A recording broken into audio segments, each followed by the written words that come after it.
awesome masterclass, and we were just debriefing afterwards, and this topic kind of came up, and we were like, hey, we have to share this.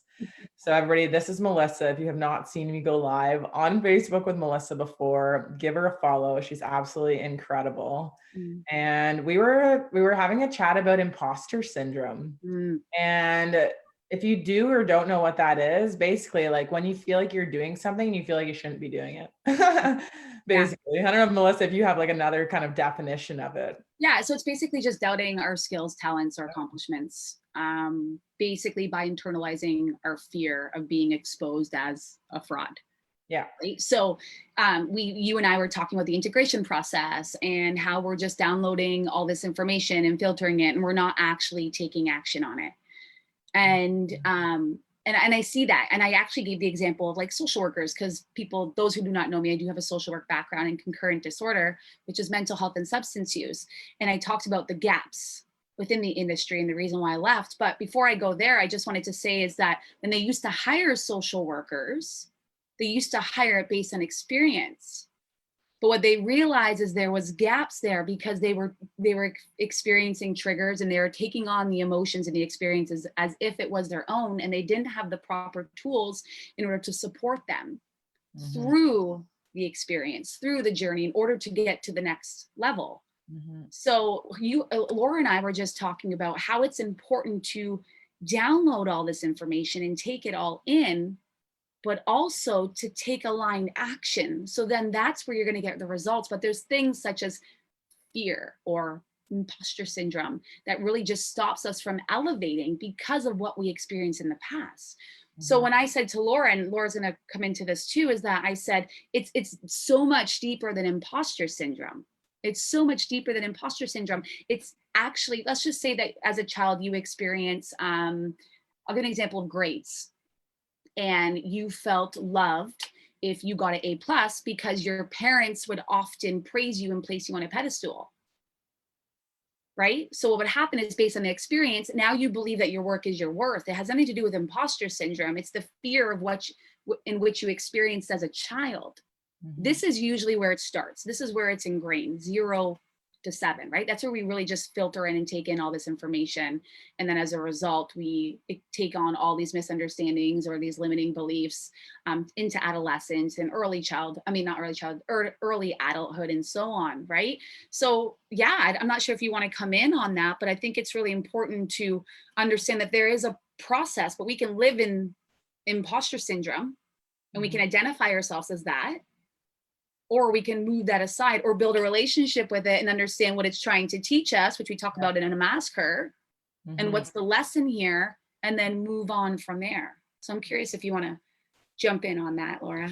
Yeah, it's so awesome, because it's like when you can understand that everything is working for you, you stop resenting it, and then you can actually move through these things. So whatever that is that you feel like it's stopping you, whether you're not good enough, whether you don't know enough, whether you need to make sure that you do this before you do that, like there's so many different things that can prevent you from actually moving forward.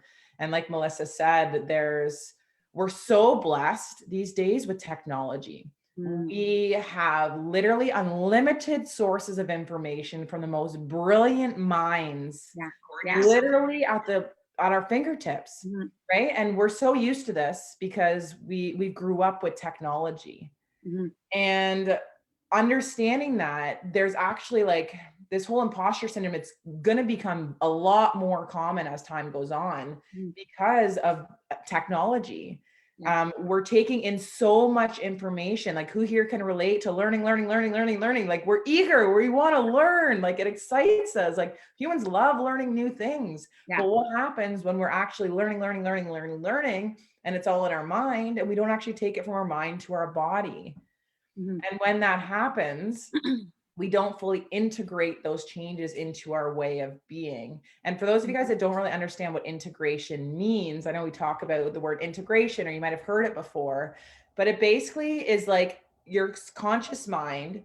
This is where we make conscious decisions. So say I'm like, okay, I want to start journaling every single day.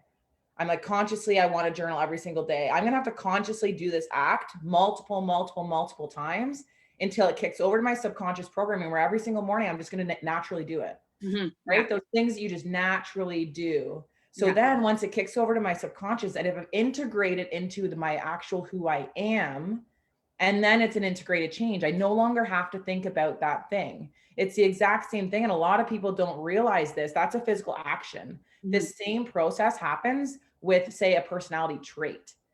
If I want to be more patient, like you're not doomed if you're not a patient person. It's like, you're impatient for the rest of your life. You're patient. You're smart. You're dumb. You're this. You're that. You know, it's like, no, that's the whole thing, is that we've learned with like epigenetics and all of this science, it's basing on our minds. And we're realizing now how incredible they are, is that we have choice in everything. So when it comes to even say like me wanting, like, I want to be more patient. So every single time I have a situation that I go into, I'm going to have to consciously want to be more patient in that situation. And the subconscious programming is going to want me to be impatient. So sometimes I will act out of impatience. It's going to happen. So forgive yourself and continue consciously going in, being more patient, more patient, more patient. Eventually, with repetition, because the only way we integrate these changes is through two ways, through trauma and through repetition. So as we go through this process of continuing repetition, repetition, repetition, being more patient, I'm going to show up in a situation. I'm not even going to have to think about it. I'm going to be patient. And all of a sudden you're like, whoa, that is so cool. Like you're just showing up a different way, right? And that's what this whole integration thing is. So when it comes to imposter syndrome, it's because we haven't quite been patient enough and put the action in enough times to fully integrate it into our being. And I know when we were talking earlier, we were talking about like, I always like seeing like, I'm sorry if you're a soccer coach, but I'm just going to put it out there a lot of the time. And like, it's like, we've got like these people with this amazing knowledge. They've got the knowledge of being like soccer. They've got the knowledge of the game, yet they are not a good soccer player. And it's because they didn't practice enough. It wasn't that they couldn't. It was because they did not put the required action in consistently long enough for them to become a good soccer player. So the people who take in the knowledge, but they don't do the action, a lot of the time they're coaching the peewees, they're coaching the young kids, right? Because when it comes to high level sports, you learn from those that actually did. Right. So when it comes to high level sports, you have the people with the same knowledge and everything, yet they've actually put in the work. So when it comes to the biggest difference between, say, those two examples, we all have the access to the exact same knowledge. Literally all of us have access to the exact same knowledge. So the only difference between those people that are high achievers or succeed in really great things is the fact that they've actually put in the action and they've integrated those changes into who they actually are. I love that. And I love that because we even talked about a mismatch in identities, right? It's like who we want to become, yet who we are. And then we have this like mismatch in regards to what our identity actually is, because we're defined by these roles, roles such as like, I'm a mother, I'm a partner, I'm a teacher, I'm a life coach, like whatever it is. And then you get disoriented. Right. So then what I'm seeing often, especially when it comes to social media, is they're like, well, I saw this one post and she was like, well, I'm learning human design and I'm learning the Enneagram and I'm learning this. And I'm like, I wrote on it because I wanted to really support her. Like I don't go on as often, but I'm like, I really want to support this woman. And I was like, okay, so just feel into the realm of possibilities and just process and see which one really speaks to you. Because it sounds to me like you're downloading all this information and you're feeling lost because you're looking for outside sources in order to give you the answer. But the answer is here. Same with imposter syndrome. The answer is always here. Right. So I asked her, like, what is her goal? So if you go back to her goal, like, what is your goal with this? You're learning all this information, but where do you want to take it? What's the next best action step? Right? Like, what is it? Maybe you want to, she's turning into entrepreneurship. So I asked her, I asked her a question around it. She's like, yeah, I want to be an entrepreneur. Okay. So what type of entrepreneur? Where do you want to give service? Like, who do you want to serve and why? What's the need within that area? Right? Because you can't just go into something if there's no need. If Enneagram is something you're attracted to, okay, when it comes to characteristic traits and personality types, what is it that you want to teach people? Right. So I think it's important that we get really, really, really specific on what the next action step is. So then we can actually lean in it and become it instead of gathering all this information and feeling discombobulated. Right. So that's why you and I always talk about like having a life coach, having someone in your in your ring, so you can understand what your vision is. They will guide you through that. Okay, so what percentage are you living into your vision right now? Many people are under 50% because they don't know what they don't know. And then after that is really into moving in the blocks and beliefs. What's stopping you from moving to that vision? So what I'm saying is I'm seeing all these people, they're like asking all these questions. They're sitting on social media, they're processing all this. And if I was to sit there and ask you, what was it? And everything that you just scrolled through, what did you learn? Really? If you actually look at your phone and you're spending like 7-8 hours on there, you wonder why you're showing up with imposter syndrome, because you're processing all this information. You don't know what your goals are and you're not taking action. Yeah. That's the reality. Yeah. Got very passionate there, but Yeah. No, it's incredible because I know so many people can relate to this because we're inundated with all of this information. So I guess like from this, in order to get through this imposter syndrome, when you're learning all of this stuff, like it's so important that like, I know like in the evenings, I actually, in my passion planner I'll actually go 1 second, I'll grab it. Oh, I love the passion planner. Yeah, it's so good. So every single night on my calendar page, what I do is I write down like the key points that I was grateful for this, like that day, or what meant a lot to me, or like what was important information that I want to do. And that's the thing is like, when it comes to all of this information that we're being given, we need to be able to narrow it down. And like Melissa said, get very clear, specific. Yeah. Right, on what it is you want, or else you're never, ever, ever going to make changes in your life. And you're going to be sitting there stuck, wondering why things are not working out for you, why it's working out for other people. You're going to start thinking you're not good enough, that you're not capable, because your mind is going to continue to find reasons to support that belief. Right? You have to break that cycle. And it's an incredible way for you to do that, is get very clear on it so that you don't have that mismatch. So if you're sitting there right now and you're in that mismatch of who you are and who you want to become, you have to be patient with yourself and check in with yourself and just be real and raw with yourself and say, am I actually taking the action consistently so that I can integrate this change eventually? Because there's a lag, you know, it's like there's that lag of us putting in the work and then actually becoming. And that's where most people give up, right? They're putting in the work, but they're not seeing the results because we're so used to quick rewards, you know, like I put in 8 hours, I want to get paid 8 hours. So it's like so used to it that we give up way too soon. Yeah, I love that. And also too, the reason why people don't propel or move into the next most intelligent step is because they hold on to this emotional coding. Let's dig into that. Yeah, this emotional coding that has been integrated into their nervous system since a child. And that's usually where it's birthed. And it's really about rebirthing it. Because if you believe that, if that's what you identify your self-worth with, then that's who you're going to become. So emotional coding is more so, how do I explain this in a way where where I don't bring science into it?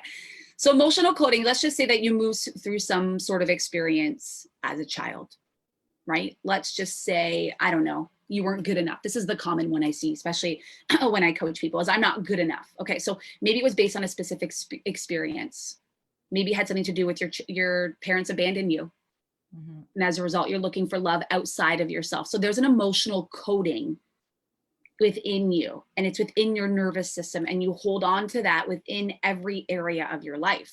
So when it comes to your relationships, you feel like you're abandoned. When it comes to your self-love, you feel like you're abandoned. When it comes to a sales call and they say no to you, you feel like you're abandoned, right? So you've taken that emotional coding with you because maybe you don't acknowledge that it is there and you're holding on to it. But until you choose to do some sort of work with it and release it into your nervous system, that is who you are.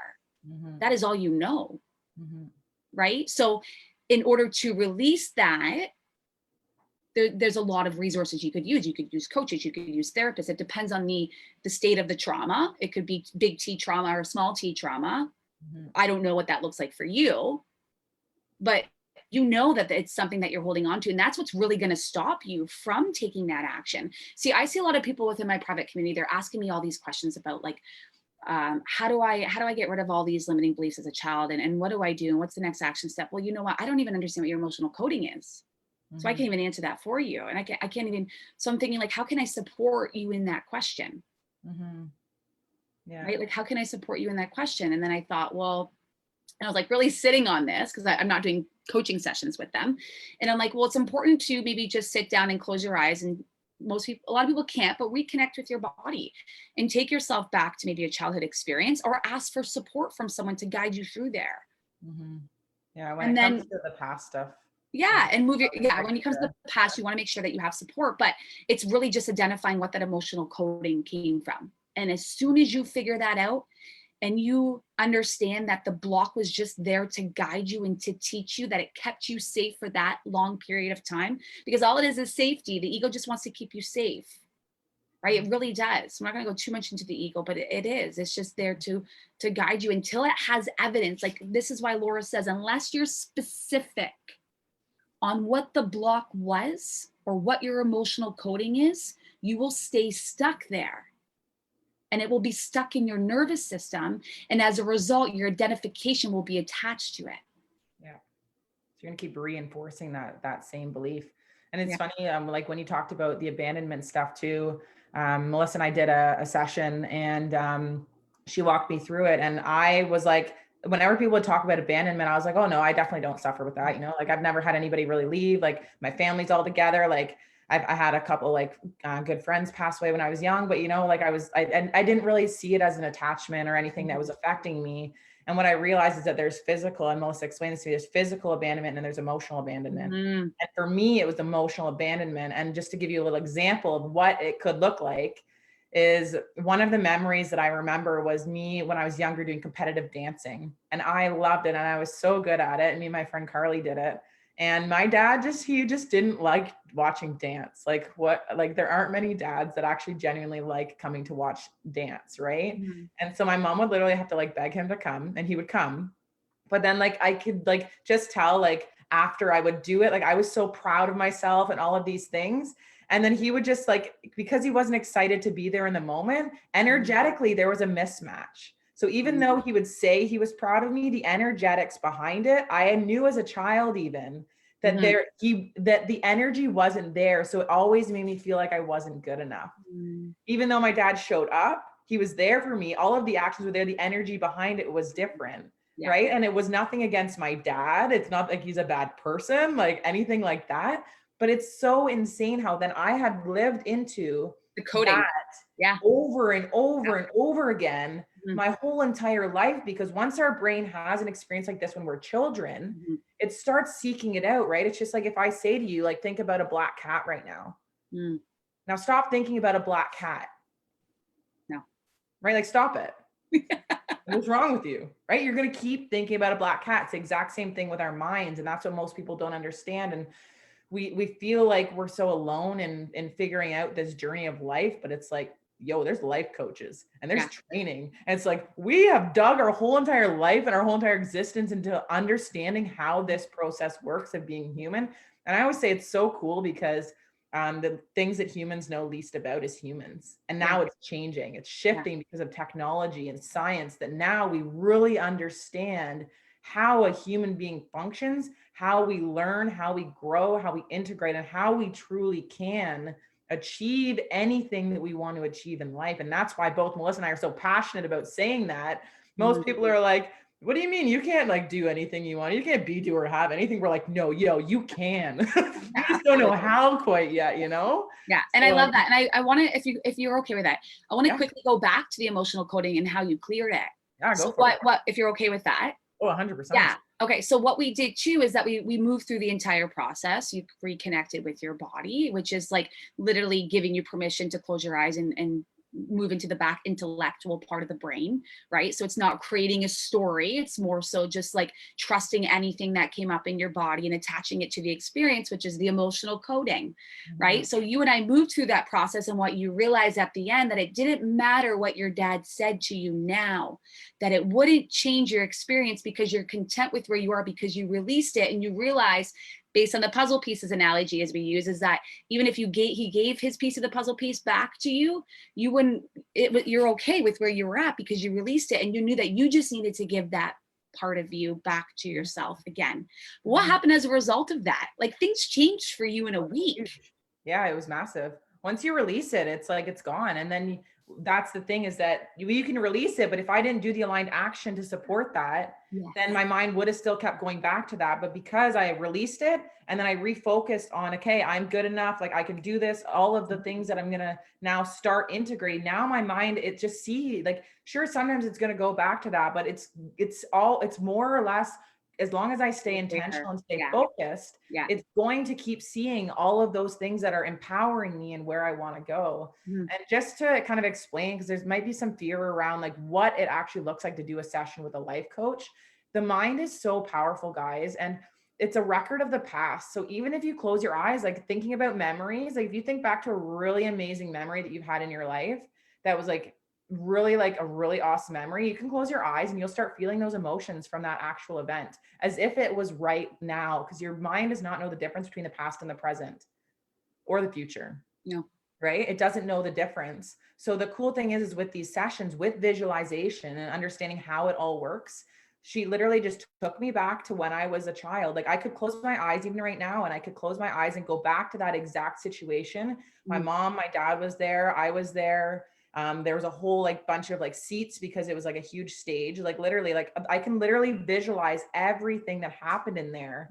And you can go through and do different dialogue and like talk to my parents and do all of these things. And you can literally recreate the stories. And then your mind is now going to see that as the new story. Yeah. That's literally all this is. And it's visualization, but it's understanding how the mind works and how powerful it is. So understanding these tools that a life coach has. Yeah. And not every life coach does this. There's all different types of life coaching, but Melissa and I, this is something that we're both very passionate about. And it's an incredible, it's safe, it's comfortable. Like you literally have so much emotional release. You feel so incredible afterwards. And with time and consistency with doing this, you can reprogram every single part of your life if you are willing.